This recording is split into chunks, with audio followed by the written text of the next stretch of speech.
Okay. So energy flow. Okay, now we have already seen the 2 points, which is productivity and decomposition.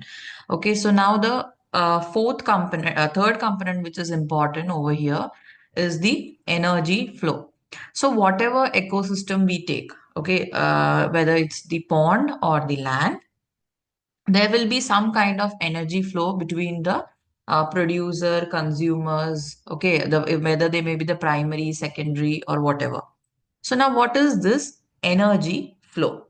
Okay, now because we are taking the example of the pond ecosystem, okay, so any ecosystem you take, whether it's land or pond, sun is the major source of energy where you can see everywhere. Okay, so only if it's a what do you say a deep sea, then the ecosystem is being told as what hydrothermal ecosystem. Why? Because water is also being included along with the sun, so that ecosystem comes under the hydrothermal ecosystem. Okay, so in any type of ecosystem, solar radiation is very important, because in pond also there are small plants, algae, right? So they have to do the process of what photosynthesis.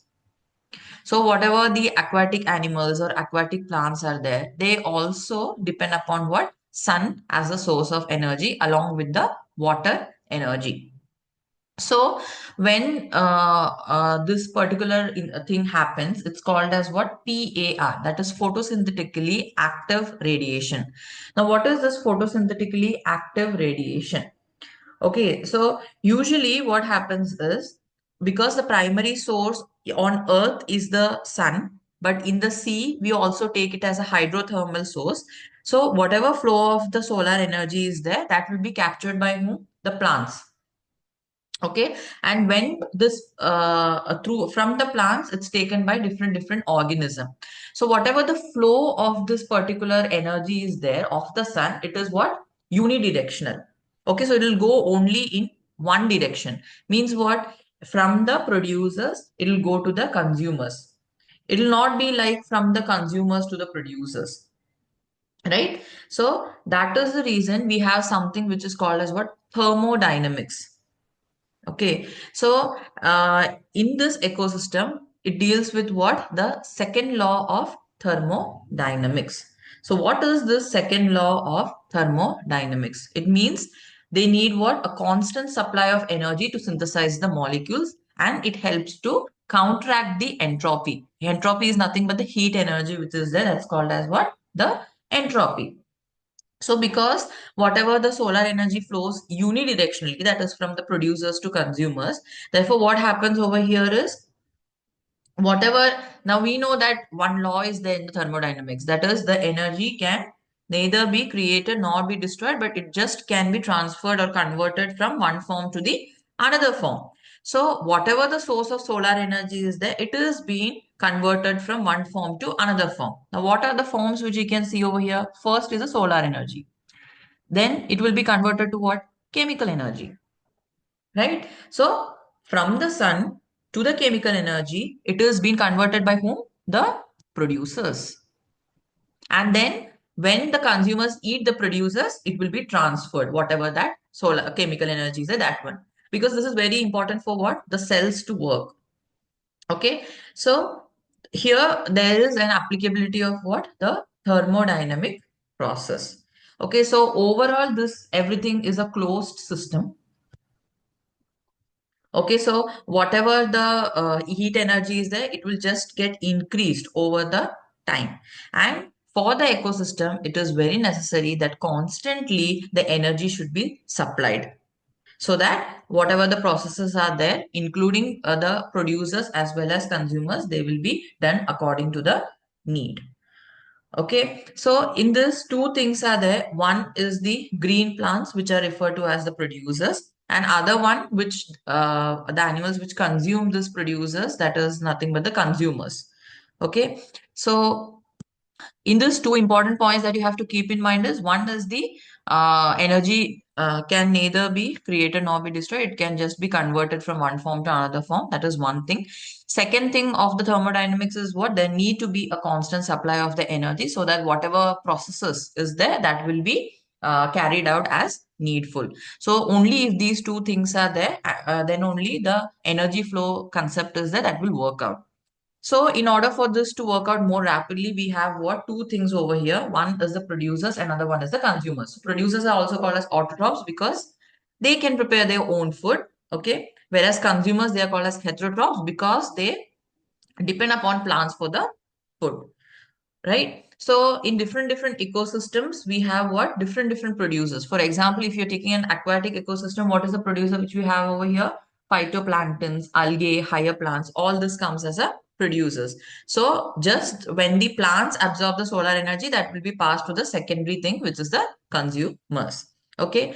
Again, we have a category under the consumer, which is the primary, secondary, and tertiary. Now, what is this primary, secondary, and tertiary?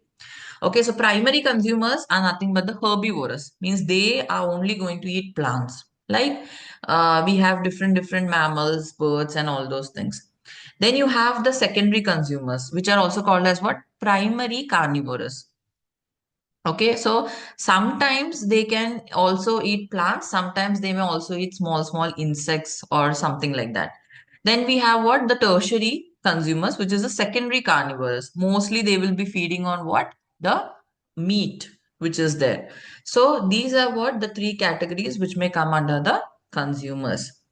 Okay, so once whatever the energy is transferred from the producers to the consumers, we have a term which is called as what? Food chain. Okay, so in this ecosystem point of view, if I want to say, mostly in the terrestrial and aquatic ecosystem, what happens is a food chain is being maintained. And if any of the step in the food chain is broken down, then the entire food chain just collapses.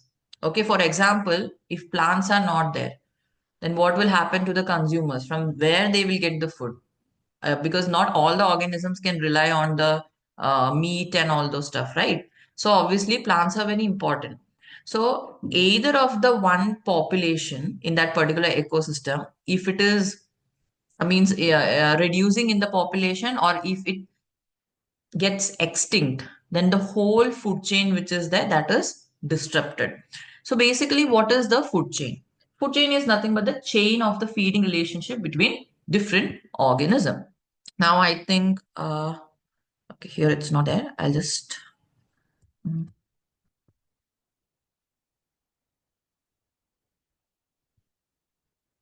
yeah. Okay, so a food chain is nothing but the feeding relationship between the different organisms. So producers to consumers, whatever the feeding takes place, that comes under the term which is called as what? The food chains. Now food chains are also called as what? Food web. Okay, so this is in this again the two things that you have to keep in mind is when the feeding happens between the producers and the consumers, there is a energy flow which happens in between them, and that particular energy only flows how? Unidirectional. Unidirectional means only from producers to consumers, only the whatever the energy is there, it is going to flow. Then what will happen if one organism dies? Okay, if an organism dies, then whatever earlier we saw the detritus food chain, right? The decomposition process that will happen over there. And again, the food chain or the web chain is there. It will start from the beginning. So this is how indirectly whatever the food chain is there, that uh, happens, okay, or that works. So if you see over here, there are two terms. Okay, that is the grazing food chain and the detritus food chain. So grazing food chain means what? It's the primary consumer feeds on the living or plants. Okay, like for example, we can know the this one, the cow, buffalo, and all those things. What they do, they feed on grasses and small plants. So they come under the category of grazing food chain. Okay, whereas whatever the detritus food chain is there, that is nothing but when the primary consumer feed on the dead and decaying matter. For example, it may be the bacteria, fungi, or all those stuffs. Okay, only on the decaying matter, means the matter which is going to be decomposed. When they feed on them, then we say it's a detritus food chain. Okay, so mainly detritus is made up of what? The decomposers, which is also known as the saprotrophs, which includes fungi as well as bacteria. So the reason which why they are called as the decomposers is they have certain digestive enzymes. Okay, so when they feed on this dead and decaying matter, uh, they will release this particular enzymes, and then they will break down whatever the complex materials are there into the simpler materials so that they can also eat it easily and it will also get absorbed very easily. Okay, so from the decomposed material, what is happening is they are getting the energy. Okay, so these are the two terms which are very important in the food chain, that is a grazing food chain and the detritus food chain. So detritus food chain simply starts with the dead organic matter, and whatever fungi and bacteria are there, they are getting the energy from whom? The wastes, which they are converting from the complex to the simple one. Whereas the example which we took was of the pond ecosystem. So the aquatic ecosystem comes under what? The grazing food chain. Okay, so if you see, when you compare this aquatic food chain as well as the terrestrial food chain, whatever the energy flow is there, that is more, okay, in case of the detritus food chain than the grazing food chain. But at some times, what happens is there will be a slight connection between the detritus food chain to the grazing food chain also. Okay, for example, what we can take, you take some of the animals. Okay, say a cow, or if you take the small, animals like cockroaches. Now they are mostly what? Omnivorous, right? So sometimes they may feed on vegetarian thing also, sometimes on the non-veg also. So here what is happening is there is a relationship between both the chains, that is the grazing as well as the detritus food chain. Okay, so based upon the need, what happens is there will be an interconnection between the two types of food chains. So whenever you go to any of the level, okay, like maybe it is the aquatic or the detritus, okay, there is something which is called as what? Trophic levels. Okay, so now what are these trophic levels? Okay, trophic levels means, as I told you, from producers we have what? Primary consumers, secondary, tertiary, like that, different layers we are having, right? So each of this is called as what? A trophic level. So here if you see, now this is the first trophic level, this is the second, third, like that. Okay, so these are called as what? Trophic levels, which have a relationship between the food chain or the food web. So in the trophic level, always the producers will be what? On the first trophic level. So producers means what they will be including? It is the herbivorous, okay, that is the primary consumers. They will also be included in the producers because they also produce what? Certain things which is consumed by the consumers. Then second, we have what? The secondary consumers, that is the carnivorous. So like that, different trophic levels you will be having, and each from when you go from each trophic level, there will be change or decrease in what? The energy flow which is there. So whatever the amount of energy is there, it is going to decrease when you go from one trophic level to the another trophic level, and that's the most important point over here. Okay, whenever the flow energy flows from one trophic level to the next trophic level, the energy flow decreases at each trophic levels. Means whenever an organism dies, what is going to happen? It is converted to the dead biomass, or it has been converted by the releasing enzymes of the detritus like bacteria or the fungi, and then it serves as what? The energy source. Okay, so depending upon what type of trophic levels they are, the energy demands will be less or more comparatively. Fine. So here if we see, next. Yeah.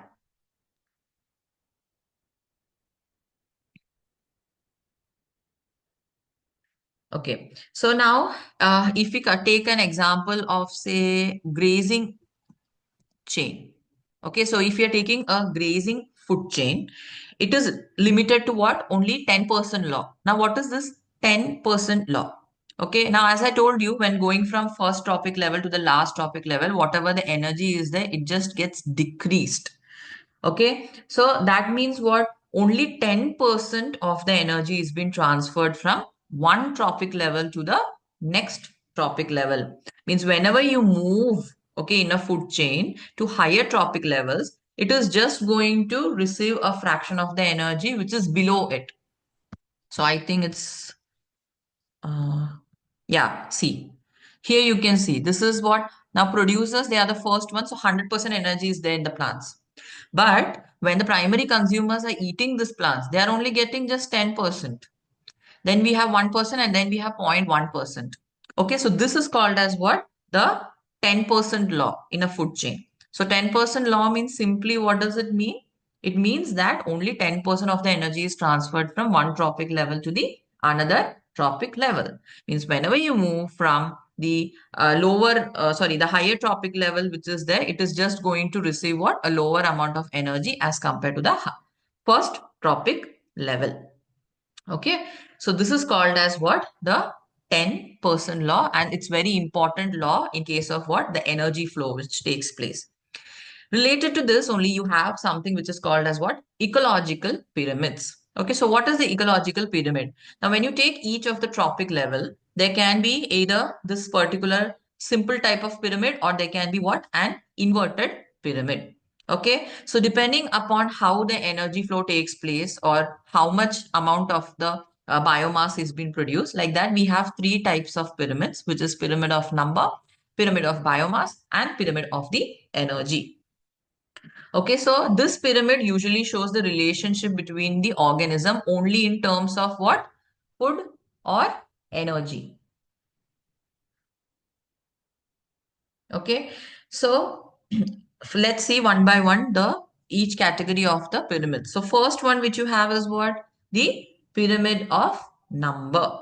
So what is this pyramid of number? Now this generally includes the grasslands, which is the pyramid of the number. So grassland means what you can see over here. See, we have the producers, okay, then herbivorous, carnivorous, and top carnivorous. So here, whatever the pyramid you can see is the basic type of pyramid, right? Because everything is running smoothly, the 10% law is also taking place. So whatever the pyramid you're going to get is a simple pyramid. But if you see over here, now this is what? An inverted pyramid. So what is an inverted pyramid? Inverted pyramid, if you see, here there is what? Hyperparasites, then parasites, then herbivores, and then the producers. So here, whatever the opposite thing is that that's been happening regarding the energy flow or the number you can say, depending upon the population, whatever the thing is that that's happening inverted. So hence we have what? An inverted pyramid also over here.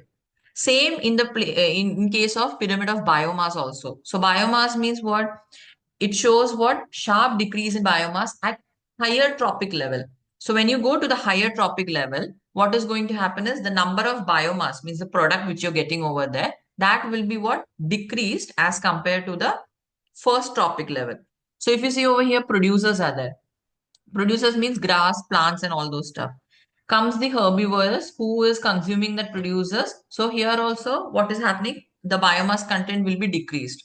Again, when the herbivores are eaten by the carnivores, again less the biomass will be produced over there. So that is called as what? The pyramid of the biomass. Again, here two types you have, the basic ones as well as what? The inverted pyramids if you see. See here the big fish is there. It eats the small fish, then the insects, and then the phytoplanktons.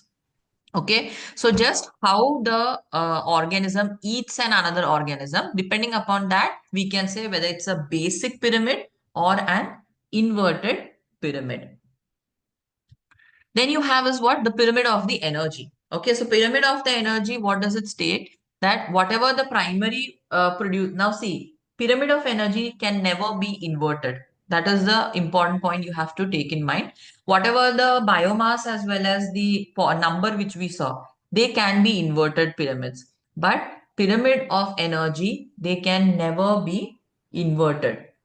Now, the reason is whatever the energy is lost in the form of heat, means at the each tropic level, no, whatever the heat energy is been lost, it flows from what? One tropic level to the another tropic level. So when you consider each of the bar, okay, in that particular pyramid, what happens? That particular amount of the energy present at one tropic level will be given off. at that level only. So as I told you, the energy flow will be how much? Only 10% law we are studying over there, right? So what happens is only primary producers converts just 1% of the energy in sunlight available to them in the NPP. Okay, so when you go from one tropic level to another tropic level, whatever the pyramid of energy is there, that never can be what? Inverted. It is always in the basic pyramid position.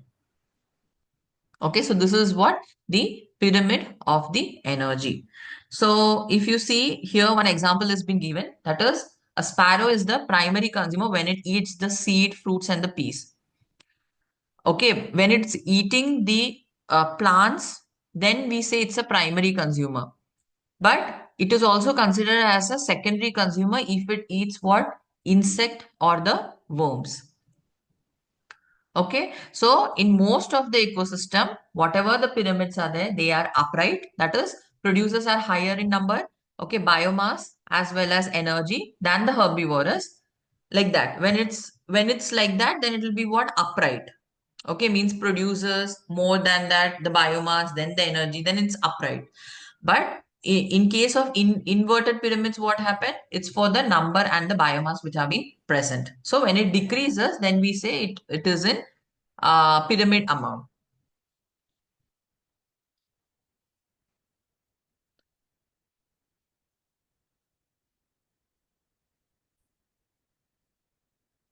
Okay. Okay, so here the examples are given, okay, for the inverted pyramid of number, inverted pyramid of biomass, and the pyramid of the energy. So you can see over here, pyramid of energy is what? Always upright, whereas the other two can be inverted for the number as well as for the biomass. Okay. Then we have the next one, which is called as the ecological succession. Okay, so now here, as we see, there are different factors which may affect your trophic levels or an ecosystem. Now, that may include the habitat, the climates, okay, where they live, how are the climate, whether it's too hot, too cold, all those things. Okay, because whatever ecology we are living in, obviously there will be what? A gradual and slow changes, which may also change the way how the species live. For example, if we take humans, nowadays what is happening? Suddenly it starts to rain, suddenly it's very cold, suddenly it's very hot. So do we adjust according to that particular changes or not?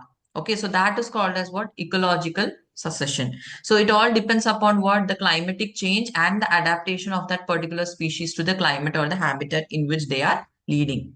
So climatic community, which is there, that plays a very important role over there.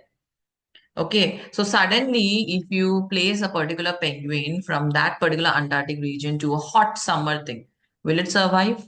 No. Okay, so therefore, this is a very important thing, that is the habitat or the climate in which that particular species live. So generally, if you see, every species has their own colony. Okay, means they are called as what? The species which is there, they colonize in an area and they increase in the number, whereas other species decline and disappear. That is why I told you the example of a penguin. Now, if a penguin, because it's adapted to the cold region, if you place them there, they are already adapted. So whatever their reproductive system or the species continuity is there, that will increase in number. The population will increase. The same penguin, if you bring over here to hot climatic areas, specifically Rajasthan, like that places, what will happen to that species? Obviously, it will decline, right? So that's a very important point. Okay, each species has its own habitat, and then only if it's getting adapted, then only we can say that obviously it will continue to grow in population. For example, if you take the dinosaurs, what happened to the dinosaurs? They got extincted completely, right? Why? Because of certain climatic changes only they have got extincted. Okay, so it's very important that each habitat we have to get adapted to. Then only we can live over there. Okay, so these transitions which we include in ourselves so that we can live in that habitat is called as what? transitional communities or the Siral stages or the Siral communities. Then we have one more thing which is called as what? Pioneer species. So pioneer species means what? They invade a bare area. Means only in that bare area you will see that they will be there. So hence they are called as what? Pioneer species. So whenever there is a succession or due to the ecology, what will happen is there is a change in what? The species diversity. There will be an increase in number of the species and organism as well as the increase in biomass. Okay, so in short, they are also called as what? Evolution. Okay, so whatever the succession is there, it may take place in majorly that is two types, that is primary as well as what? The secondary succession. So first, let's see what is the primary thing. Okay, now already I told you whatever the ecological successions are there, they take place due to what? A change which happens in their habitat, right? So primary succession means what? Now see, uh, just imagine that there is a new land. Okay, so a new land has been created, and here if you see in this diagram, yeah. So here what happens is this is a new land, which is also a bare rock, you can say. So that is providing a habitat to some of the organism which have come there for the first time. Okay, so consider that this is the lichens have grown in that bare rock. Then lichens, from there it is small annual plants grew with the lichens. Then came the grasses. Then came some of the pines and all those stuff. And lastly, it became a forest. Okay, so this is what this is the pioneer species. Means a bare land is there. You are just going to adapt to that particular land. So it's a pioneer species. From grasses to the shrubs and all those stuff, it became intermediate species, and then it came to the climax community. That means they are completely adapted to the habitat, and now they can increase their population as well. Okay, but this primary succession takes a longer period of time, so hence it's a slow process. Okay, so if this bare rock means what? Obviously, in the starting, there will be no nutrients, right, for the plants to grow. But when the lichens came there first, then slowly, slowly plants grew over there, nutrients came over there, then small, small ponds came. Okay, so everything is very slow over here. So this is called as what? Primary succession. Okay, so from a place where there were no living organisms to coming to a place that there are plenty of the living organisms, that is called as what? Primary succession. Whereas the secondary succession means what? Now here, see, here you can see this diagram. Okay, in the secondary succession, what is happening? Already there were plants and these things, but because of the forest fire, everything just went off. Okay, they just diminished, and then slowly, slowly, okay, again, what happened? Fertility is being regained by that particular land. So slowly, from that deforestation means nothing was there due to the forest fire or deforestation. Slowly, slowly, it grew. So pioneer species came, intermediate species came, and then the climax community grew over here. Okay, so this is called what? Secondary succession. Means that already there will be a previously inhabited area. Means colony has been already formed, but due to certain what do you say disturbances, it results in death of all that particular things which were there. Okay, and slowly from there, again it's regrown. So that means new conditions they will adapt to, and all the things will happen and they will regrow. That is called as what? Secondary succession. So in the primary succession, already there was nothing. Slowly, slowly everything starts to grow. But in secondary succession, what happens was already the existing organism, they get extincted, and they start to what? Reform their life again. Okay, so this is called as what? The secondary succession. Fine. So these are what? The two types of succession which we can usually see. So normally if you take a succession of a plant, that will depend upon what? The nature of the habitat. Okay, so depending upon the nature of the habitat, you have two types in it, the hydrarch and the xerarch. So hydrarch and the xerarch means what? Hydrarch means hydro, that is water. So it takes place where? In the wetter areas. So that's called as hydric to mesic. Whereas xerarch means what? Dry areas. So xeric to mesic. Now what is this xeric, hydric, mesic? Okay. If you see over here, clearly you can understand whatever the bare rocks, lichens, all these things are there, right? So these are the xerarch succession. Okay, so from the water to the land it will go, but whatever, sorry, these are what? The hydrate succession means wherever the aquatic wetter areas are there, From there, if the population has been increasing, we say hydric to mesic. Whereas xerarch means what? It is just xeric to the mesic. Means already the area will be dry. From there, it will go to the land conditions where pond and everything will come slowly, slowly. So hence, whatever these two successions are there, that is the hydrach and the xerarch, they will lead to what? Medium water conditions. Okay, that is the land where you have what? Medium water conditions over there. So this first one is the xerarch succession, and here you can see the hydrach. It starts from the water and it ends to the land. Okay. So this is just the example how actually it goes on. So here you can see the primary succession on rocks. We have the xerophytic habitat. So in xerophytic habitat, what is going to happen? The one which I showed you earlier, that is the pioneer species like lichens, they will secrete certain kinds of acids so that they can dissolve the rock. Okay, then they can slowly, slowly produce what? Plants over there. So this all comes under what? The primary succession of the habitat. So this first one is the example in the rocks. Okay, second one is in the water. So if it's a dry area also, it will be converted into land only. And if it's a water area also, slowly, slowly it will be converted into land. Okay, so everything ends into what? A mesic condition, which is nothing but the land condition. Fine.